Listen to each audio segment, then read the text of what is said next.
देश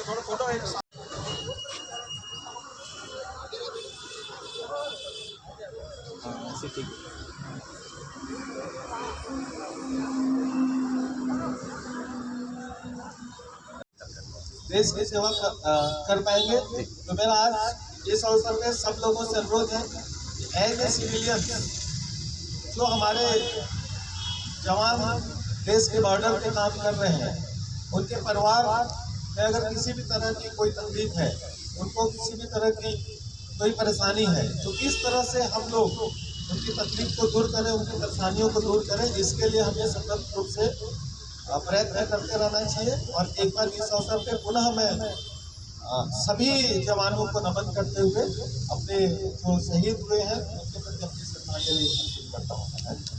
किस तरह से हमें सुरक्षित रखते हैं, अगर वो जवान जो आज भी हैं, अगर वो हमें वहाँ पे रह करके हमारी सुरक्षा प्रदान करते हैं, तो उनकी जो भी छोटी बड़ी प्रॉब्लम्स हैं, किस तरह से हम उन प्रॉब्लम्स को समझें और किस तरह से उनका ध्यान इन छोटी छोटी प्रॉब्लम्स पे नहीं अटके। मैं सभी से आग्रह करूंगा कि सावधान होकर के और राष्ट्रगान के लिए हम सब तैयार हो।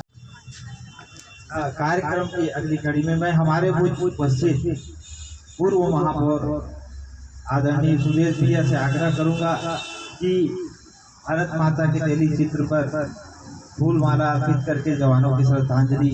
भारत माता की, भारत माता की, वीर शहीदों की, वीर शहीदों की, वीर शहीदों की।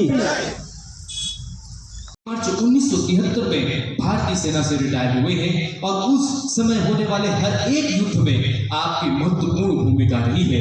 आपको सम्मानित करते हुए सदन अपने आप में गौरव की अनुभूति करता है। एक बार जोर से भारतीय सेना की उत्कृष्ट और सबसे awarded battalion 4th Sikh regiment Saragarh में पदस्थ हुए। एक बार जोरदार ताली है, किसी कैसी फिल्म नहीं देखा होगा और आप सारागढ़ में पदस्थ हैं और बखूबी अपनी भूमिका आपने देखा, उस दृश्य को महसूस किया।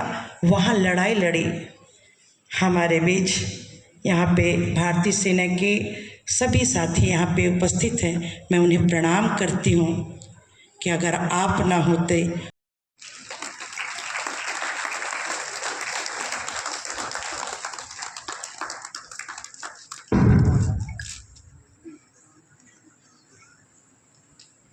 प्रदर्शन करते हैं, उसके कारण हमें किसी तरह की कोई दिक्कत नहीं होती। माखनलाल चतुर्वेदी की 4 लाइन में आपको सुनाऊंगी। चाह नहीं देवों के सिर पर चढ़ूं भाग्य पर इठलाऊं, चाह नहीं प्रेमी माला में बिंद प्यारी को ललचाऊं, चाह नहीं सम्राटों के शव पर हे हरि डाला जाऊं, मुझे फेंक देना बनमाली उस पथ पर तुम देना फेंक, जिस पथ पर अपना शीश चढ़ाने वीर मातृभूमि के वीर अनेक। वंदे मातरम आज तक मुझे बचपन में पढ़ी हुई कविता बहुत प्रेरणा देती है और सबके लिए प्रेरणा की एक स्रोत है। अपने नौनिहाल बच्चों को शुरू से बचपन से ही देश प्रेम की ओर अग्रसित करना चाहिए।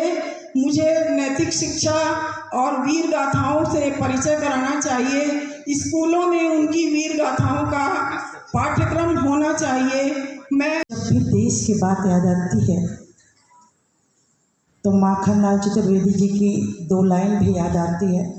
हमारे भाभी जी ने भी कहा, 2 लाइन और भी है। जो भरा नहीं है भावों से, जिसमें बहती रसधार नहीं, हृदय नहीं वो पत्थर है, जिसके हृदय में देश के लिए प्यार नहीं, प्यार।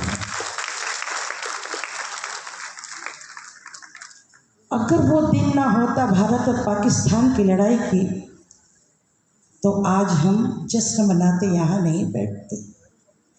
हमारे सैनिक साथीगण अगर उस दिन वहाँ नहीं होते और अपनी लड़ाई नहीं लड़ी होती और 93,000 सैनिक को सरेंडर न कराया होता और एक बांग्लादेश नहीं बनाया होता, तो आज हम यहाँ पे जश्न नहीं मनाते।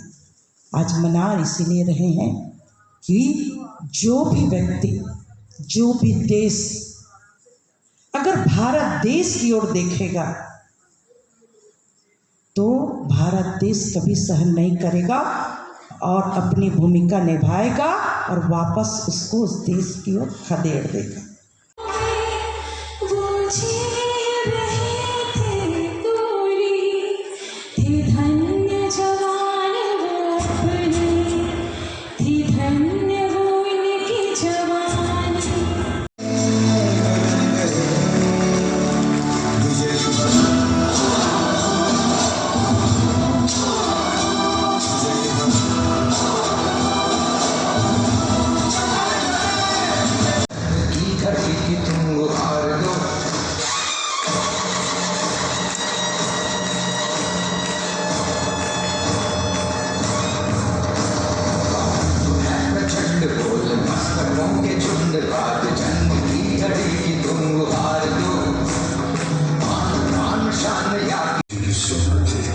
और दिलों के दरवाजे हर मेहमान के लिए खुले थे। इन्हीं दरवाजों से दिल को सारे कुछ क्रूर शैतानी इरादे हिंसा और अत्याचार के सामने जब घायल हो रही थी आत्मा, तब इस मिट्टी के गर्भ से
सांस थमती गई, नब्ज जमती गई, फिर भी बढ़ते कदम को न रुकने दिया।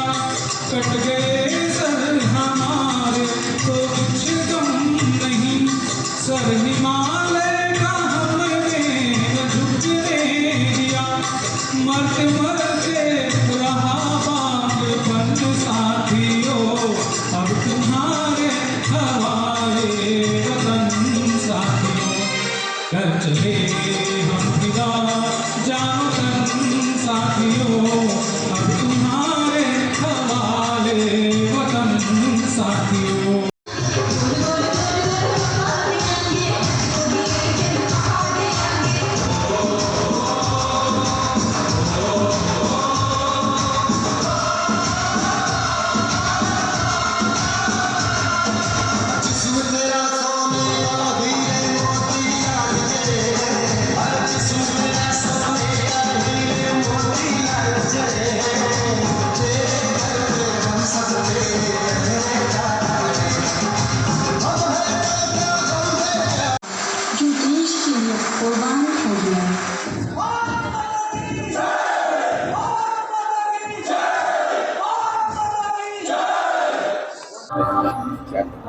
भूतपूर्व सैनिक कल्याण संगठन द्वारा 16 दिसंबर भारत पाकिस्तान 1971 का वो समय, आज के दिन हमारी विजय हुई थी। इस दिन को हम विजय दिवस के रूप में उल्लास से मना रहे हैं। हमारे भूतपूर्व सैनिक जो उस क्षण के गवाह थे, आज उनका सम्मान किया गया, उनको मुख्य अतिथि के रूप में आसन पर बैठाया गया। बहुत ही गर्वान्वित महसूस होता है हर एक भारतीय नागरिक जब इस प्रकार के दृश्य से वो वाकिफ होता है। निश्चित रूप से आज मुझे सम्मान करने का मौका मिला उस समय के हमारे भूतपूर्व सैनिकों, तो दिल गदगद हो गया, हृदय बहुत गौरवान्वित महसूस करने लगा और उस दिन को याद करने लगा जब बांग्लादेश इस दिन अलग हुआ था। हमारी आयरन लेडी इंदिरा गांधी जी का निर्णय जो आज हमको गौरवान्वित महसूस करता है और आज हम सब मिलकर विजय दिवस के रूप में उस दिन को मना रहे हैं, ये बहुत बड़ी बात है देश के लिए। और उन सैनिकों का सम्मान कर रहे हैं जो उस समय के गवाह थे और वो गवाह आज हमारे सभी के बीच उपस्थित है, तो ये हमारे लिए बड़ी गर्व की बात है। जी बताइए, आज हम यहाँ पर उपस्थित हुए हैं 16 दिसंबर 1971 की लड़ाई में जो पाकिस्तान को हमने 93,000 सैनिकों के साथ घुटने टेकने पर मजबूर कर दिए थे, आज उसी दिन को याद करने के लिए हम आज यहाँ पर उपस्थित हुए हैं। इस ऐतिहासिक लड़ाई 3 दिसंबर से शुरू हुआ था और 16 दिसंबर को खत्म हुआ। मात्र 13 दिन में लड़ने वाली ये लड़ाई दुनिया की ऐसी लड़ाई है जो इतने शॉर्ट टाइम में हमने विजय हासिल किया। इस लड़ाई के दौरान हमने अपने 3,900 सैनिकों को भी खोया और 8,994 सैनिकों घायल भी हुए। हमने पाकिस्तान के लाहौर तक कब्जा कर लिया था इस सिचुएशन में, मगर शिमला समझौते के तहत हमने उदारता दिखाई और पाकिस्तान को वो जमीन वापस कर दिया।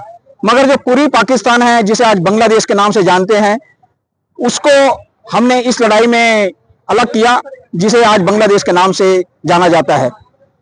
हम इस लड़ाई को एक विजय के तौर पर इसलिए मनाते हैं क्योंकि यानी हमने पाकिस्तान को मजबूर कर दिया था इतने सैनिकों के साथ आत्मसमर्पण करने के लिए, और हम अपने शहीदों को नमन करने के लिए श्रद्धांजलि के तौर पर भी इसको मनाते हैं।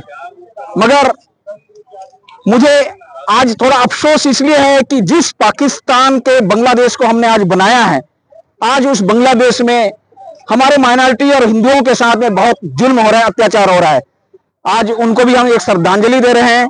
साथ में हम तमाम देशवासियों से एक अपील करना चाहते हैं, जो हमारे माननीय प्रधानमंत्री जी ने एक नारा दिया है, एक रहेंगे सेफ रहेंगे।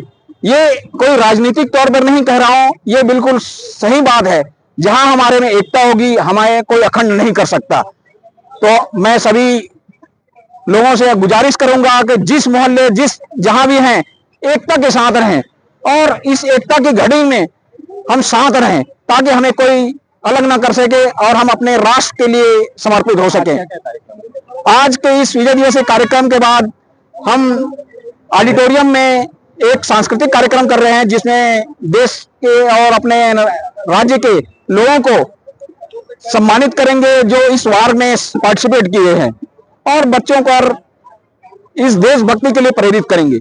ये कार्यक्रम हमारा दोपहर 1 बजे से शुरू होगा और शाम के 6-7 बजे तक, जब तक बच्चों का कार्यक्रम है तब तक चलता रहेगा। तो हम इस नगर वासियों से सभी से आग्रह करेंगे कि आप उस कार्यक्रम में शामिल हों और बच्चों का हौसला अफजाई करें। मैं राजेश कुमार शर्मा, अध्यक्ष भूतपूर्व सैनिक कल्याण संगठन राजनांदगांव।